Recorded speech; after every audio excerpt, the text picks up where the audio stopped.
The basic challenges at the organizational level that we find are four.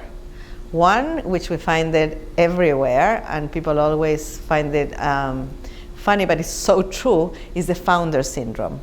Many times these organizations have visionary founders who have, seen a gap, who have seen a solution that nobody else has, and have had the ability to have a lot of people follow them and investors to invest in them. But that same skill is not the skill that you need to scale up. So usually they have a lot of problems either giving the space for a COO type to come in and implement, or to develop the next generation. So that founder syndrome, we find it a lot in South Asia, and we find it also in Africa, especially in the most iconic organizations. The second failure that we see is that organizations are usually very driven by mission and put a lot of the resources on mission. And so the systems in place, human resources, IT, financial management, they're very informal. And so as you grow, those systems need to be formalized, otherwise you cannot scale. If you're doing, let's say, payment by cash to the people that are working, when you're growing to thousands of employees, you can no longer do that. You need to have a financial management system, for example.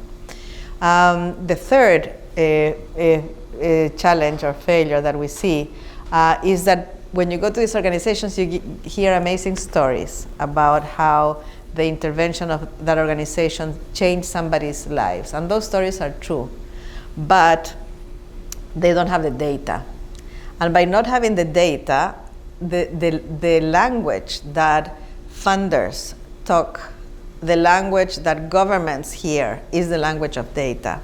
It's very difficult for an organization who is bootstrapped, who is putting all the resources in the front line, to actually invest in data, because that's usually quite expensive.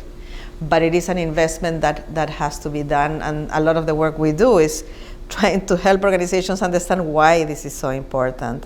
And this is an investment. And now with artificial intelligence coming in, where data is going to be a source of huge profit in the future, it's even more important. And then the fourth and final one, which I see a lot, is the tension between the size of the organization and the original values of the organization. So many of the organizations, if not most, of the organizations that we work in India are very Gandhian in the way that they have their values. No unnecessary expenditures, no differences between people, no violence and all that. So that many times gets translated into, for example, the lowest paying person being paid a minimum wage and the highest paid being paid 4 times that. So when you think of scaling and bringing in skills that are needed from the market, you cannot pay $400 a month to a person. So then the organization has to decide, okay, what part of these values am I willing to be more flexible on, and how much do I really want to grow? And that tension between the reach or the scale and the values is very real.